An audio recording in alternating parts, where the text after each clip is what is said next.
Okay, so at this point, probably I would want to start blocking in some of the more saturated colors. We have a lot of our shadows in that aren't quite the colors, but we have the lights and darks blocked in essentially, and our plan for where things are. There's no white of the canvas showing through. So there is some white rubbed out where we made some corrections and where we placed some tone back in over that. So we're not battling any white. I'm going to mix from the palette with some of the colors that we had pre-mixed again. Try to not use too much of the water. This paint is quite fluid if it's not dried out, and you can just go straight for the paint, loading your brush. I didn't really show this, but talked about it in the last video to make sure that you're not skimping out on paint on your brush. And knowing that we're studying color here and we want to keep things pretty opaque. So I'm heading straight for this red-orange mixture because I want to see how it works for us here with this vase, upside down vase shape that is a very saturated red-orange, and it is quite vibrant, and it makes you kind of go, I don't know, is that the right red? And I would say before I did anything to desaturate it, even though I might feel like a little desaturation, I'm going to go for it in its most saturated state first and kind of get that where I see all that beautiful intense red-orange. And what I'm noticing, especially in my still life, and hopefully you have moments like this in your still life, is, you know, where the light hits the color, it provides a really intense, brilliant, saturated color on the objects that are saturated color. So not the objects that are more desaturated. And so I kind of like to place those in first, just because I also know that's going to set the tone for the way I see a lot of the other colors. And so I might even just bring it in here, even though I know it gets desaturated here a little more.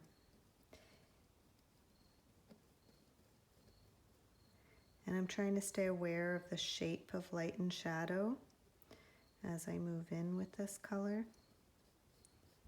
And that this is the shape of light as well as the shape of brilliant red that I'm getting, that I'm placing in.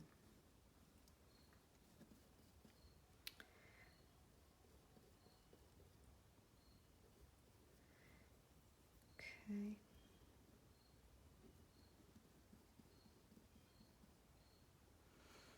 And I do see a little bit of this intensity, which is surprising, again, from where the light is reflecting back up into that shadow. And so I'm making a note of that. I don't know that it'll stay quite so intense, but I'm just gonna plunk that in over there as I see it. All right, so go for the simplest first. I'm then going to look at this orange, since we're looking at oranges, and since I have my kind of saturated orange brush out, I probably will just wipe that down and go for this orange here, this sort of middle but more yellowed orange, and see how it reacts here. Kind of plunk in the beautiful orange of the orange. There's all kinds of texture, there are highlights, there are some interesting other tones as it varies and goes across, but I'm just gonna kind of try and find the shape of where I feel this very saturated orange relates. There's a little transparency even to these colors that are generally opaque, so you really have to load it on. Do not be shy. And you'll already start to see how having an underpainting keeps that sense of light and dark really clear to you as you're painting. It's very helpful. And all right, so that's probably all I need of that particular. You don't, some people like to just like, well, I'm just gonna do the whole thing because I know it's all orange. But again, with an underpainting, you don't have to do that because you have your shadow there. You know, really this is the only part that's gonna be anywhere near that orange, so leave it.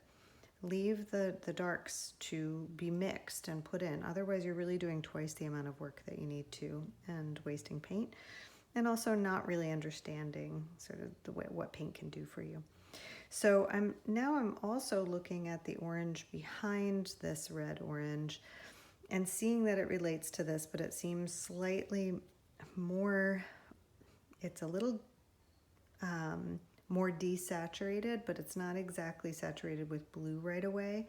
I want to kind of look at my cooler oranges up there and think about maybe mixing in between my cadmiums and getting a little bit of this, which is the alizarin crimson, mixed with.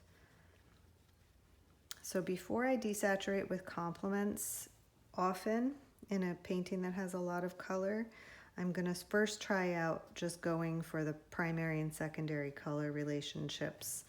So this is an orange made from a different family, and just testing out where I can put in that more intense. And then I might be like, yeah, I kind of see it down here too, right? So you're comparing the oranges that you're seeing and putting them in where you think you might. Remember, you can always go back, you can always desaturate. This is a little brighter probably than I'll end up with, but I want to note this.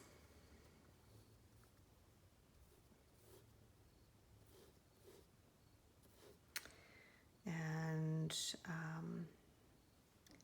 I might even note a little bit of it over here too.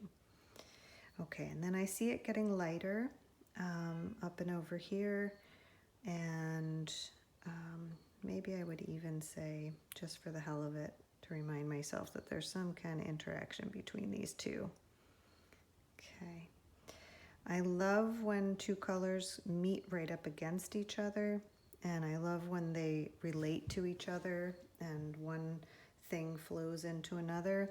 Don't be afraid of areas where there's not a line between two things.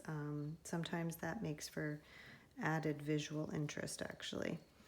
So I'm going to go ahead and start desaturating some of these oranges, and maybe even, well, maybe I won't desaturate yet. Maybe I'll just go toward more the orange that has more alizarin, which is giving it a lot more depth and in terms of value, a little darker, but also it is cooling off that orange because it's got the cooler red to begin with, doesn't it? So plunking in that where I feel like it might work in the long run. So I do most of my mixing on the palette, but if you're in the right family, you can certainly pull colors together when you've got enough juice going on your actual painting, and that will give you sort of subtle transitions if you like them. If you lighten up on the brush and you've got enough paint, you can do that thing that everybody wants to do, which is to blend color and let it kind of feel softer in its transitions. So know that you have to have enough paint on there. You have to use a light touch to blend. And that, in my opinion, you don't want to do it everywhere, right? So where it's appropriate, yep, but don't fuss around too much with the blending. First get your color and then see about the blending. All right, so I'm going to use some of this here too.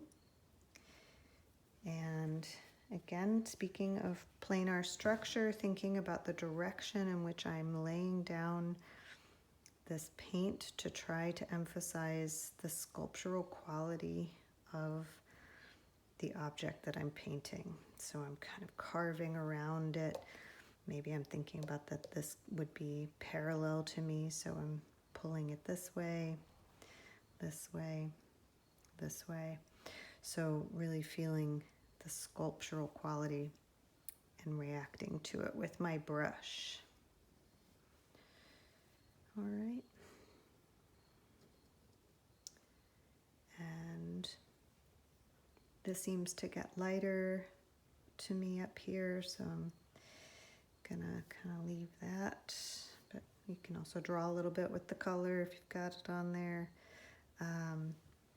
I might move to the yellower version of this and pull it in together and see how it works for parts that I'm seeing behind here.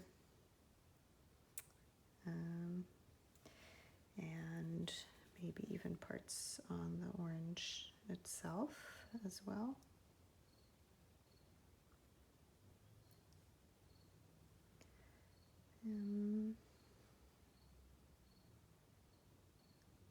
And again, try to move your eye around the canvas as much as you can. So if you're dealing with oranges, you're looking all over the place. Okay, so now I might need to move to the lighter version. I'm thinking of how it gets lighter up here. And I might want to add a little bit of white. And rather than painting, just grabbing some white from the palette, I probably will go for the yellow orange that already has white in it, so that I know that I'm not going to be cooling it off so much, and kind of test out how that works. And it's still pretty intense because I did add that, so I might just try a little bit more white, knowing that the white's cooling it off a little bit, but that I'm not going to lose my intensity of that color.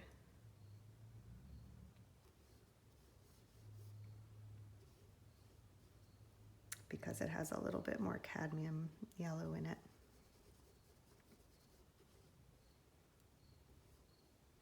And I'm kind of drawing. I know I'm going to be going back in with that blue, so I have another chance to figure out what the shape is. I don't want to get too caught up in that. Now this is another opportunity to blend if you want to. I kind of went a little further in with that, so you could, wipe down your brush and go back to the color that you were using and mix it on the page, on the canvas, and blend. And again, I don't recommend doing this in layers of watery paint so much. That's probably how some of you have worked with acrylic. I think that you're going to get your most impactful surface and color and become a better painter by working with a thicker paint in the beginning.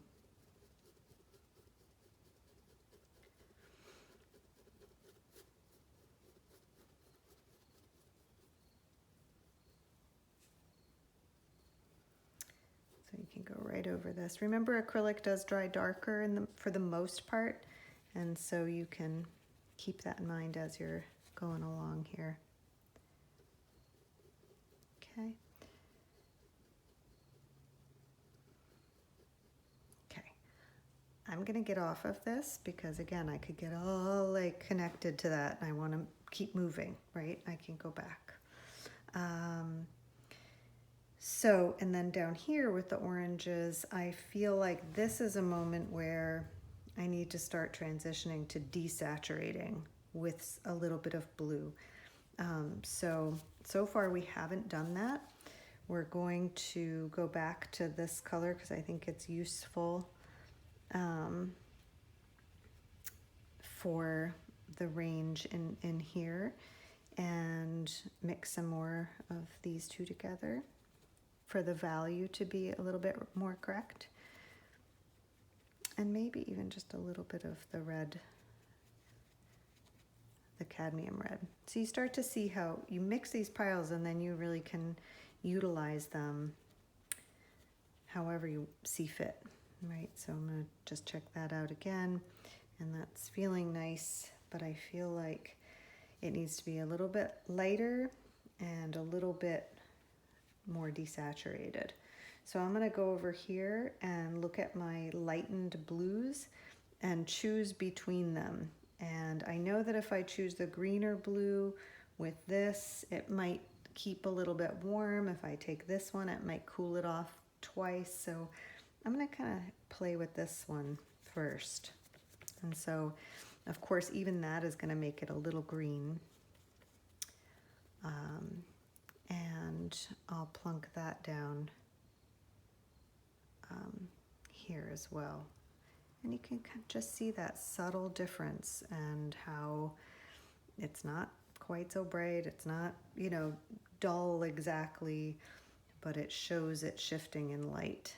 And then I'm not totally 100% committed to this color yet, but I want to look around and see whenever I make a color and I'm dealing with a limited palette, I want to kind of look around and see where else I might see it. And I do see a very similar kind of family of color going on over here with this brown egg.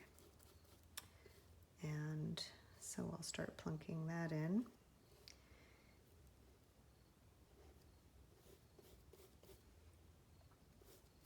And behind it, I see also that there's some of this, you know, color back there, but it's a slight bit pinker. And so I might take some pink and add that. And this is a pink that's actually an orange, so we're not cheating, and kind of just hint at that. And then I kind of want to just feel how that looks here with this. Okay, so this is where it's all going to become slightly personal as to what you see in those and how far you're willing to go with the color shifts and desaturations, what you want to emphasize, what you don't want to emphasize. Some people are going to desaturate more than others, and they're going to see the cooler colors more than the warm colors. And some people are going to see the warmer colors more than the cool colors. And that's where it gets interesting, folks. That's where we see that perception varies, doesn't it? In all kinds of ways. So it's the rich pageant, as my great aunt used to say. Life's rich pageant. All right. So I want to add, I think, just a little straight blue back here. Take that down some. And then I'm going to kind of leave the, well, no, I'm not going to leave the orange. Yeah, I'm going to leave the oranges for a little bit because I want to start getting onto the blues and plunking them in, because that's going to change the way that we see everything else. All right. So just going to just drop that brush. I'm going to just go for another brush in general, which isn't a bad idea for the blues. And I'm going to try and see about this blue and see if I can find a mixture between this mixture of cerulean and ultramarine and more ultramarine. And then kind of put that down and see how it feels.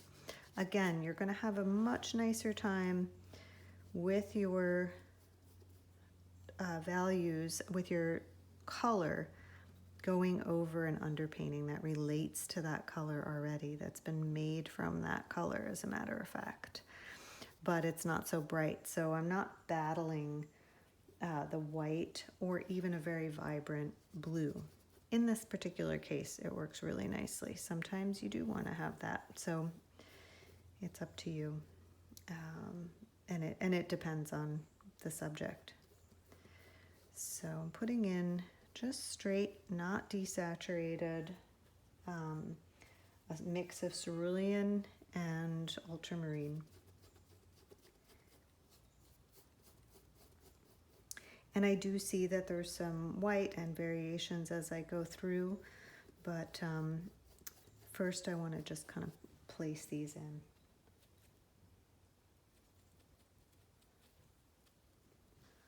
And I know that there's also a little bit of a shift to the light over there. And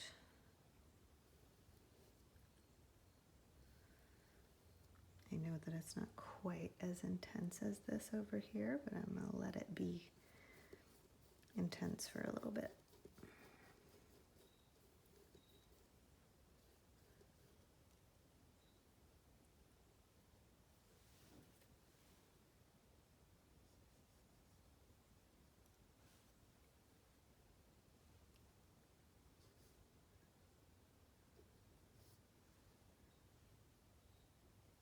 Okay, now I know that I have to add a little bit of white, and I'm going to do that here.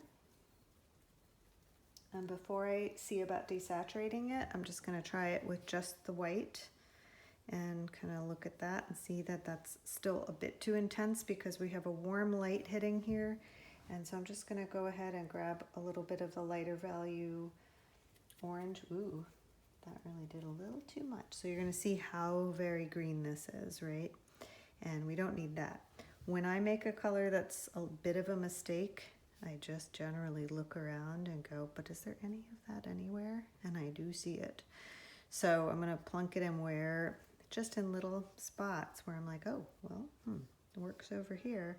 Because generally when you're working with a limited palette, that color is going to be somewhere in some, you're going to start to see it in places. Okay, so I don't want to go crazy with it, but I do want to say, oh yeah, that's cool that that's there. And then I'm going to probably wipe off and clean my brush because I don't want to battle that amount of yellow orange on my brush, that mixture. And I'll go over here. And I know then that I need actually probably less white and yellow, and I'm going to go for more of a cool, muddied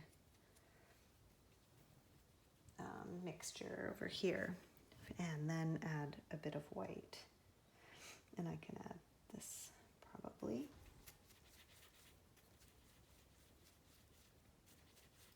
And then see how it's toning it down. And that is more the type of blue desaturated with orange with white that I was looking for. And then if you feel like it needs to be a little warmer, you could add a bit of that over mixture and see how that can fit in.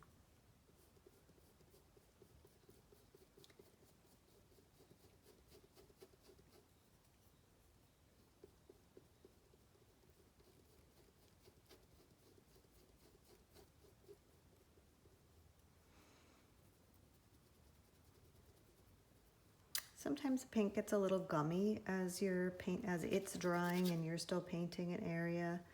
And if you need to add a little bit more water to make it flow, that's fine. Or if you need to just kind of chill on that area and let it dry, it will then become easier to go in there. But it is, when it's gummy, sort of this halfway point between being nice to be able to mix in and then suddenly being like, oh, it's pulling paint off. And, so my opinion is to move on to another section when it starts to do that and then go back to it. So I'm gonna move over here.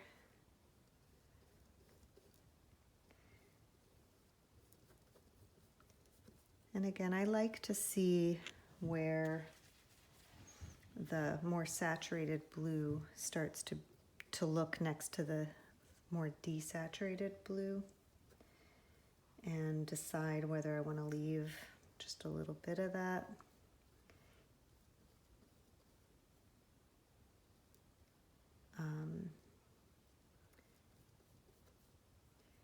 And also coming up to your edges, thinking about how you like an edge to go. Sometimes if you wiggle your brush a little when you come to an edge, That can give it a little bit of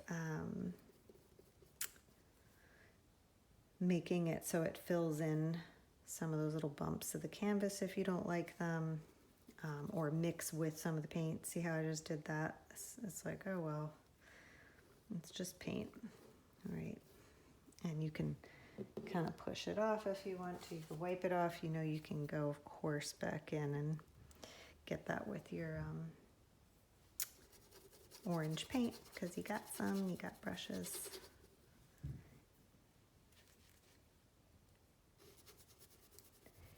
And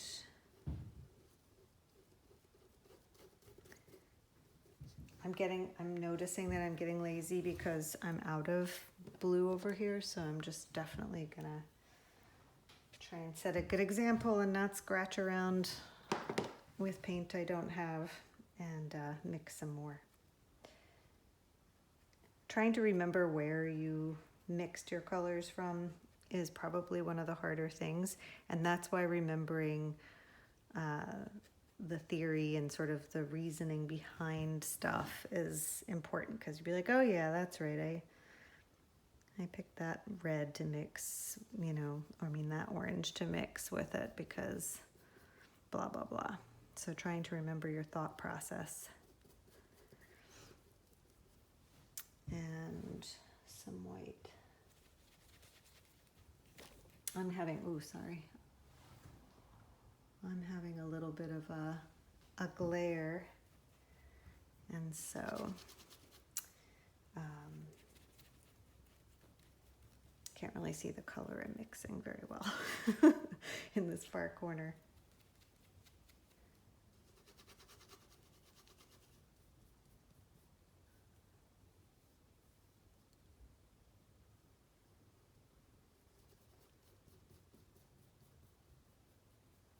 Do go all the way to the corner if you can, to pay respect to the picture plane, to say, hey, I'm painting on a shape that's making another shape, right?